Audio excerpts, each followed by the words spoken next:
I realize I chose a controversial title for this one, but there's no controversy here. Obviously, I have some things to say about Joshua Weissman. Absolutely nothing negative, however. I'm a fan of him, his content, his channel, his books, all of it.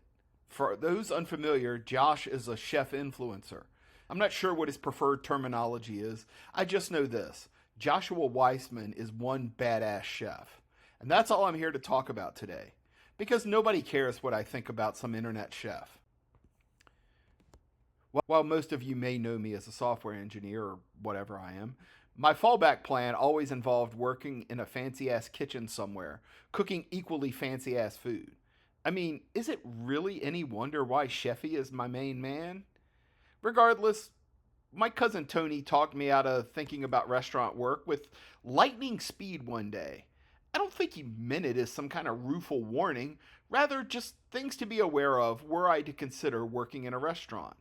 Meeting vendors hours before others were awake, working all day, prep to close, then doing it all over again for days and weeks and sometimes months with no rest. My cousin graduated from Johnson & Wales Culinary Academy. During his time there, he told me about a class he had the first day of one session.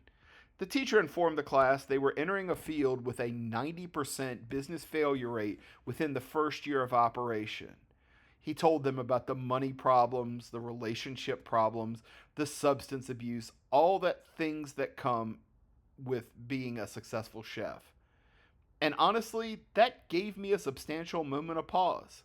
I stuck with my other option of dealing with computers.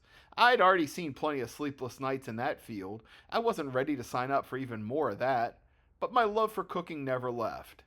Now, somewhere along the way, I've lost the ability to cook what used to be simple things for me.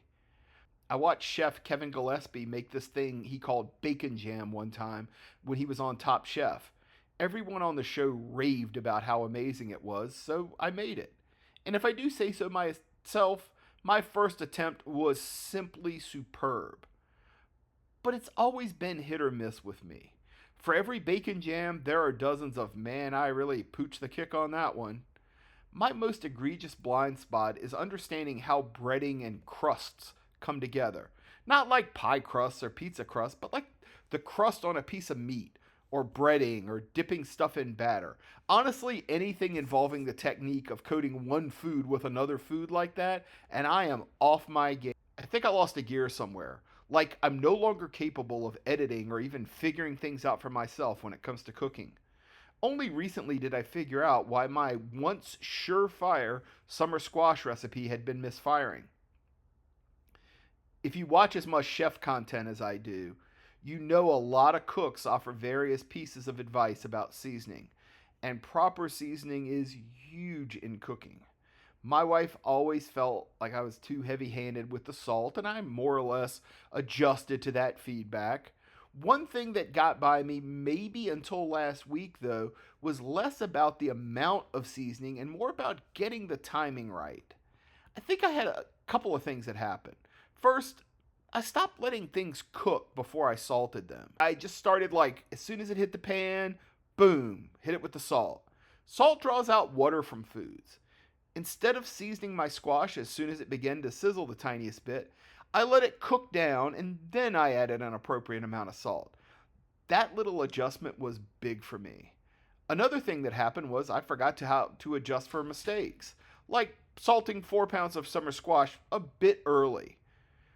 Once something goes the tiniest bit sideways, I somehow make sure it's going to completely crash and burn instead of figuring out something to try and save it.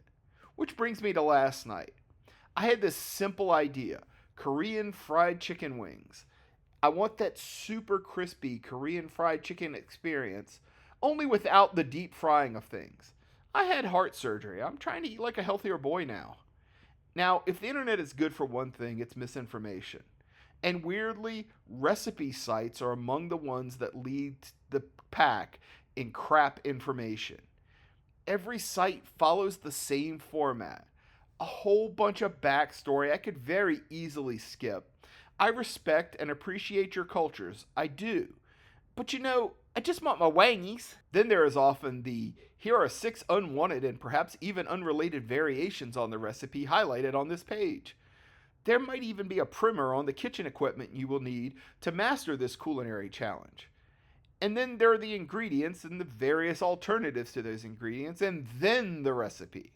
Now, I'm not going to sully Josh's good name and reputation by mentioning a particular name in the same episode as him. But there is one recipe I cite most often as being the singular reason I don't believe this person should be allowed near other people's food. I don't say that because it would be negative of me. And I plan to be as respectful as I can when I get around to talking about this particular person. There's a reason I haven't recorded that one yet. That is one tough motherfucking plane for me to land, folks. Suffice it to say, it is yet another negative recipe experience. And this is specifically where Josh differentiates himself, in my opinion. Now, as much as I love Alton Brown, I always felt he could be a little bristly about some things. He has opinions, things that work for him, but I see things through a different lens. Alton taught me tons over the years, but honestly, some of his kitchen shortcuts came across as unhelpful at best. But make no mistake, if Good Eats 3 was announced tomorrow, I'd watch every damn episode. That's never going to happen, though. I covered the sorry state of TV a couple episodes back, and I think Food Network is lost forever. It's all competition shows nowadays. I miss the days when now socially problematic chefs presented recipes and explained shit as they went along. Why does basil taste different at one point in the cook versus a different point? And why that matters. That kind of stuff. And then I found Josh's content. Now, this was right at the time that I was starting to put these podcasts or whatever together. I think I mentioned him back in like episode 2 or 3. But a lot of shit's taken place since then. The first content of his I found was because of YouTube Shorts. His second cookbook had literally just been released, and he'd done a book tour. He came close by like 2 months earlier, and I'd missed him. When I found his recipes, though, so many things stuck with me. First off, he was having fun. Second, that guy knows his shit, like intrinsically. He speaks confidently. He's worked fine dining. It shows in everything he's done. Professionals have a precision, a way about them which compels me to learn more from them. Professional auto mechanics, professional metal fabricators, professional machinists, professional lockpicking lawyers. I mean, it's a long-ass list. And for professional chefs, Josh is high on my list of go-tos. He knows a lot more than most people his age. His skills are on point, and he provides helpful information. As I was thinking about doing this content, I studied a lot of his early stuff.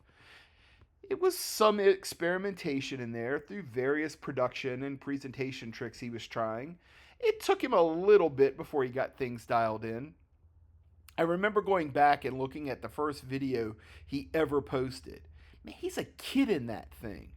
And at first, I thought it was like a video he'd shared. But no, it's him. He's like off-puttingly young. Not in a bad way, just not the same Josh. That video has over 100,000 views. And all I could think was, okay now, this first video's done. Those clicks are going to come rolling my way any day now. I can be adorably goofy sometimes. Josh's approach was easier than the route I took. Josh feels comfortable being on the camera. And me, well... But that was 11 years ago. And he was making food, something everyone needs. And 11 years is a lot of time to rack up a lot of clicks. His content is likely going to be more compelling than a dude in his 50s yakking on about computer stuff, or musicians, or magicians, etc. My hope is that Josh sees this somehow, because even with all the gushing and sidebars, Josh, I need some help, pal. Let's go back to that breading thing. A while back, I undertook Josh's recipe for chicken McNuggets, only better. Link in the description. And because it's Josh and I don't second guess him, I tried to stay true-ish to his recipe. I didn't measure anything with officially calibrated spoons or even scales, but that is one thing that hasn't left me yet. I still can figure out where the seasoning needs to be. I didn't go the full route Josh went and grind my own chicken. I'm still trying to figure shit out, and that's just adding more variables. I used ground chicken from the store, paying pretty close attention to make sure I had the right amount of fat. Ground chicken breast with too little fat will dry out hella fast, y'all. And as much as I tried to follow Josh's 3 station batter process, I ended up with a finished product that was 8 to 10 times larger than any standard McNugget, contained so much baking soda or baking powder that they ballooned to the size of small Nerf footballs, and they all simply refused to turn that beautiful golden brown. Flavor wise, they were fantastic. But the Chernobyl McNugget experiment was a one and done for me. So, Josh, buddy, I need some help. Last night, I get the wings, dry them out, and proceed to follow this internet slop recipe more or less. I was using one of those recipe sites I mentioned earlier, and it said you could skip the egg and achieve the same results dredging only in cornstarch.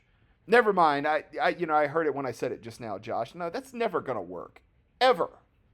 So as I'm waiting for this wing disaster to kind of play itself out, so I can at least eat them and not throw them away, I kind of go back to the slop recipe site. Where the hell did I get the skip the egg part from? Actually, from one of those godforsaken backstory alternate content bullshit sections of that recipe. Except the dredge in cornflour step was only applicable when double frying wings in hot oil. Because no shit, the cornstarch needs a medium to bind with to make it all crispy like. I thought the generous spritz of oil the lady in the recipe said I could give them was going to do magic. No, no magic. I sort of saved things. I tossed them in some Frank's Red Hot, and flavor wise, they didn't suck. But I didn't bother making this bomb ass gochujang sauce I wanted because my wings were all going to be gloppy instead of crispy. So I need some help, Josh. When I do the 3 station thing, I always end up with 2 stations full of stuck together floury muck from dunking stuff in the egg and then the flour and then the egg again and the breadcrumbs or cornstarch or whatever. That McNugget thing I tried, nothing like Josh's attempt. His were made with elegance, grace, and sophistication. Mine looked like a second grader made them. No offense to any second graders listening, by the way. Yours are likely better than anything I'll ever make. So there it is. Any help is greatly appreciated. Before I go, I do want to help Josh in a very tiny way. Josh has a bunch of subscribers, and he's trying to be the first food channel on YouTube to reach 100,000 subscribers. So go over and give him a subscribe. I'll throw a link in the description. Take care.